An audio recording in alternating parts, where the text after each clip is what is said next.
عيوب جديدة ظهرت في الايفون 15، واول عيب فيهم ظهر عند اغلب المستخدمين ان الشاشة بتقلب لون اخضر لوحدها من غير اي سبب. كمان الديناميك ايلاند ما بتبقاش باينة ان هي معتمدة اكتر على السوفت وير، فبتبقى باينة الكاميرات والبروز بتاع الكاميرات زي ما هي، بيبقى مطلع الشاشة كلها معيوبة. زائد ان اللون ده مش بس بيثبت كده، هو بيبتدي يزول بعد فترة وبيبقى فيه زي لون اخضر باهت في الشاشة، فبيبوظ الوان الشاشه كلها. تاني عيب هتلاحظه هو ان فئه البرو وفئه البرو ماكس بتنزل بمدخل تايب سي اللي هو سرعه نقله 10 جيجا بت، ولكن الفئه العاديه والفئه البلس مش متحدد هم نازلين بمدخل ايه، وفي الغالب هم اللايتنج بورد اللي هو بسرعه نقل 500 ميجا بت، ففي سرعه نقل كبيره جدا بين الفئتين. فليه كل ده؟ ليه ما نزلش الفئتين زي بعض؟ كمان سرعه الشحن في فئه البرو والبرو ماكس نازله ب 30 واط، ولكن في الفئه العاديه نازله بال 20 واط القديم عادي جدا. كمان لاحظ ان دايما الفئه البرو وفئه البرو ماكس بتنزل بالبروسيسور الجديد، ولكن فئة ال 15 العادية وال 15 بلس دايما بتنزل ببروسيسور السنة اللي فاتت. يعني لو لاحظت هتلاقي البرو والبرو ماكس نازلين بالاي 17 برو، ولكن ال 15 وال 15 بلس نازلين بالاي 16 بايونيك بتاع السنة اللي فاتت. فليه ما ينزلوش بنفس البروسيسور زي السامسونج مثلا او زي التليفونات الفلاج شيب؟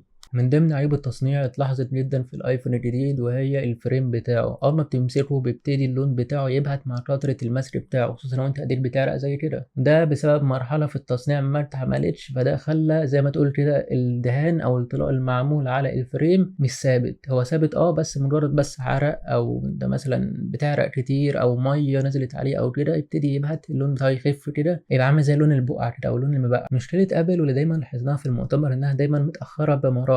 يعني التايب سي نزل في الاندرويد من كام سنه ولسه ابل بتفكر تطبقه من السنه دي. طب ليه التاخير ده كله؟ ليه مأخرين في سرعه الشحن في نقل البيانات؟ ليه ما نكونش مسابقين اول باول؟ ليه مثلا ما نغيرش شكل الكاميرات السنه دي عن السنين اللي فاتت؟ ليه ما نضيفش حاجه جديده في الكاميرات مثلا؟ كمان هتلاحظوا ان فئه البرو بتنزل ب 3 اكس زوم عادي، لكن فئه البرو ماكس بتنزل بال 5 اكس زوم، فعلى حسب انت عايز تستخدم ايه بالظبط فيهم، وانت بتحب تعمل زوم لمسافات او بتستخدم الزوم ولا لا. وبعد الاسعار الخرافيه اللي في مصر اللي تجاوزت ال 90,000 وكانت مقربه من ال 100,000، يعني تخيل 100,000 عشان تجيب تليفون. ال 100,000 دي زمان كنت بجيب بيها مقدم عربيه، فحرفيا يعني ما انصحش اي حد ان هو يشتري التليفون. انا الافضل طبعا لو هشتري، انا افضل فئه بالنسبه لي كانت 13 برو ماكس، ده كان تليفون توب في كل حاجه. لما جربته واستخدمته فعلا لقيته تليفون كويس جدا، وافضل من كل الفئات اللي نزلت الجديده سواء ال 14 او سواء ال 15. فلو حد هيجيب هات ال 13 برو ماكس، عايز تطور شويه خليك في ال 14 برو ماكس، لكن ما تطلعش فئه ال 15 غاليه قوي على الفاضي، فمش هتحتاج تجيبه. بس لو بتفكر تجيب ايفون فتعالى اقول لك